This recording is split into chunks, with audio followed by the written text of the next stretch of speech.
Hello everybody, this is Marcia Dehn-Nix and I have a do-it-yourself travel journal that I created for Pebbles. I'm using the Oh Summertime collection here, and this journal is very similar to my Chasing Adventures travel journal that I created about a month, maybe a month and a half ago. The sizes in this one are slightly different because I vary the size because my notebook here that I have in the back is slightly smaller. So we're going to go over the measurements and talk about how I created this. All right. Okay. So I have two pieces of craft cardstock here, and they're going to be overlapped to create a spine. And I rounded the outer edges of both pieces. And you can see I have two pencil lines here. One of them is marked at 1.5 inches from the end, and the other one is marked 6 inches from the front. So my notebook here measures 4 inches by 7 inches. So the idea is that we're going to put some pattern paper on to decorate the cover, and we're going to fill the inside with some gusseted pocket pages, and this one is a side pocket here.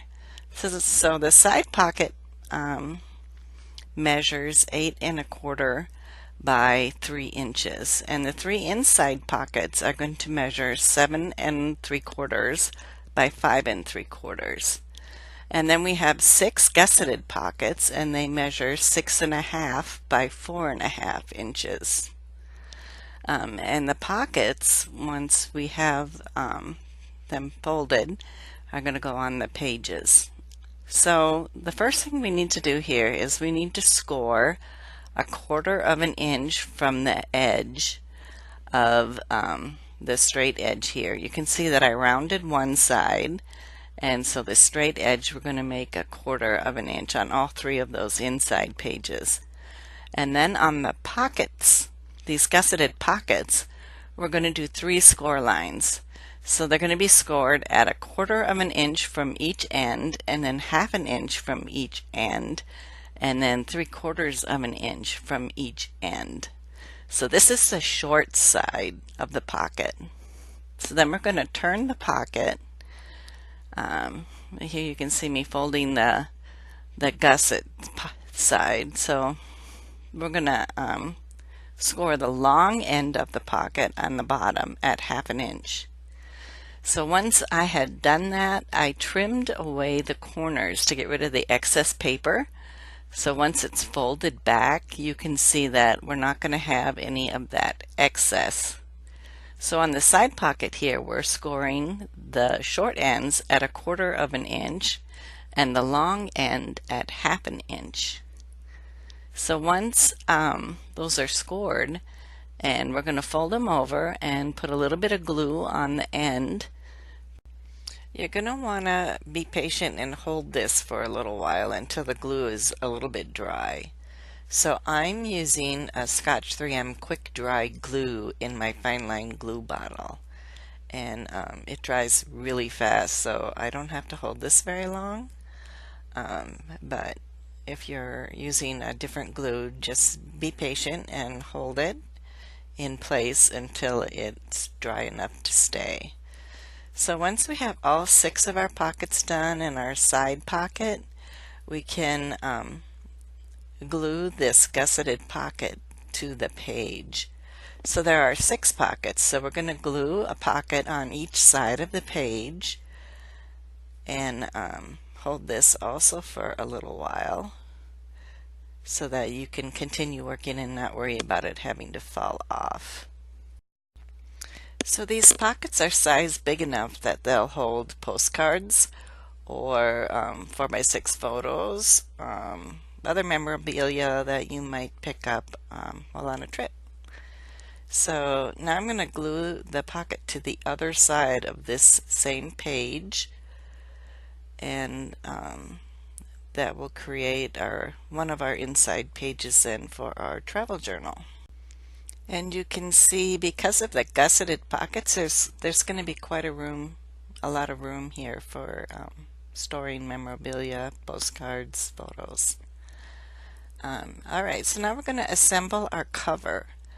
And I had marked with a pencil on here at 1.5 inches from the right edge. And we're just going to overlap the two sides. Alright, so let me talk a little bit about the cover.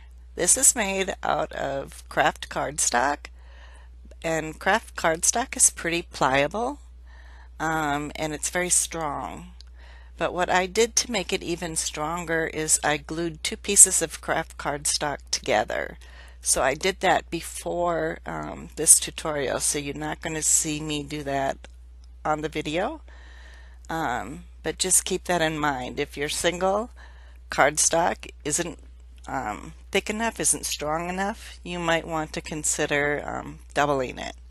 And I like to use my Xyron sticker maker Creative Station to glue the 2 pieces together, because that means it's going to be adhesive evenly over the whole page. So the other thing I did before my video is I distressed the edges of this cover. So I used a vintage photo distress ink, and just with a foam pad went over the edge. Alright, so the front cover and the back cover I adjusted just a little bit to fit better. So the back cover is going to butt right up against the seam here where the 2 pieces came together. If you want, you could laminate the papers here if you're worried about moisture, anything like that. You could laminate that. So I still have my pencil mark here where my pages are going to be glued in. So I measured 6 inches from the left side to create that pencil mark. So when we glue those pages in, we're going to use a double-sided adhesive, and this ensures complete coverage on that scored seam there. So this is from American Crafts. It's just a 2-sided tape. It's very strong, and I placed it on the side of each of those pockets. So once I peel the tape off, I can arrange the pocket here right along that pencil line. And because this tape is so strong, a tip here is to start at the top and then work your way to the middle and then down to the opposite end, instead of trying to stick it all at once. And make sure it's straight at the top before you continue on. So once your first page is in, your second page is going to butt up right against where that first page left off. So because of the 1/4 inch score mark in here, there is a 1/4 inch between each of the pages. So this allows you to stuff those pockets pretty full. You have a 1/4 inch there to stash treasures. Alright, so this is the last pocket I'm putting in now, and I'm going to butt it up against the second one here. And there's even room in here for a 4th pocket if you would like to do that. And some options here is if you have a fuse tool, you could put in a clear pocket and just use like 1 inch of like craft cardstock or something with a score mark at a 1/4 inch, and to just adhere a clear pocket in here that you created with your fuse tool. So here's my journal with my inside pages in, and then I'm going to put the side pocket in. So again, just glue on the outer edges here that I had scored and folded back earlier, and we're going to glue this in on the side. So this pocket is pretty nice to put stickers in for when you're journaling, if you like to use stickers in your journal, or postcards or stamps or whatever you would like. So as you're working with this, you're going to want to keep trying to bend and make this cover more pliable. So here I am checking out where my center is going to be so that we can put in some elastic to keep this closed. So I decided my elastic needed to go between the first and second page. So I have my hole punch here, and I'm just going to put a hole right in the middle between the first and second page. So I'm measuring here to figure out where exactly the middle will be. Alright, so and then sorry for the camera shake there. I should have moved somewhere else when I pounded my hole. I hadn't realized that you forget sometimes how unstable the tripod is. Alright, so I'm just going to tie a knot here, and the elastic is looped on the outside, so as long as the knot is big enough it won't go through the hole, you're good.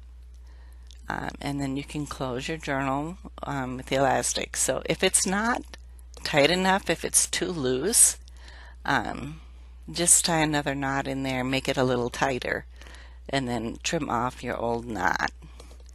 Alright, so we have a couple options then for adhering this notebook in on the end. You could either glue it in, or if you think you might want to swap out the notebook and add a different notebook, you can put some elastic in here too. So what I did is I put 2 holes at the top and 2 holes at the bottom. And then I'm going to just thread my elastic through the 2 holes at the bottom so that the elastic comes to the inside. And then I'm going to take the end and bring it up to the top. So the longer piece of the elastic will go from the very bottom to the very top, and then I'm going to thread it back in so that the elastic from the 2 holes that are closest to the inside will create a second loop that I'm going to knot together here, just like I did for my other piece of elastic. So I want to make sure it's straight and it's not twisted before I do this. So I'm going to tie a knot, and once again, if it's too loose, just tie another knot and cut off the first one. So here you can see my knot is obviously too loose. So I'm going to tie another one here. So the elastic I'm using is just 1/4 of an inch elastic that I picked up at Joann Fabrics. So alternatively, instead of using the elastic to attach your notebook in the back, you can just glue the notebook in place in back. This means you'll never be able to take it out, but that's an alternative if you never plan to take it out. It's rather than using the elastic. So there you have it, do-it-yourself travel journal. You can decorate this now however you please. Keep working on that craft cover and it will become more pliable for you and curve easier. So thanks so much for stopping by. Bye-bye now.